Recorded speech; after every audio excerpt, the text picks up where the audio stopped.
ज्या टिळकाचा तत्कालीन 10,000 रुपये भरून ज्योतिराव फुले साहेबांनी जामीन केला होता, त्या टिळकाने मात्र फुले साहेब गेल्याची बातमी आपल्या केसरीमध्ये छापली नव्हती. याला नतद्रष्टेपणा म्हणतात. याची जाणीव आदर्श शिष्य असणाऱ्या विश्वरत्न परमपूज्य डॉक्टर बाबासाहेब आंबेडकरांना चांगलीच जाणीव होती. मग टिळक गेल्याच्या नंतर बाबासाहेब आंबेडकरांनी मात्र आपल्या मूक नायक मध्ये टिळक गेल्याची निधन वार्ता छापली. पण ही वार्ता त्यांनी आपल्या मूक नायकच्या 3ऱ्या पानावर निधन वार्ताच्या एका कोपऱ्यामध्ये फक्त 2 ओळीमध्ये छापली.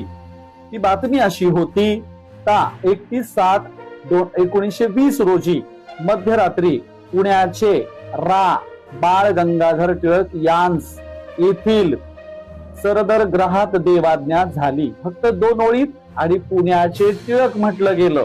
याबद्दल टिळकांच्या अनुयायाला झोंबलं. ते बाबासाहेब आंबेडकरांना म्हणाले, एवढे मोठे राष्ट्रीय नेते, त्यांना तुम्ही पुण्याचे टिळक असं दिलेलं आहे.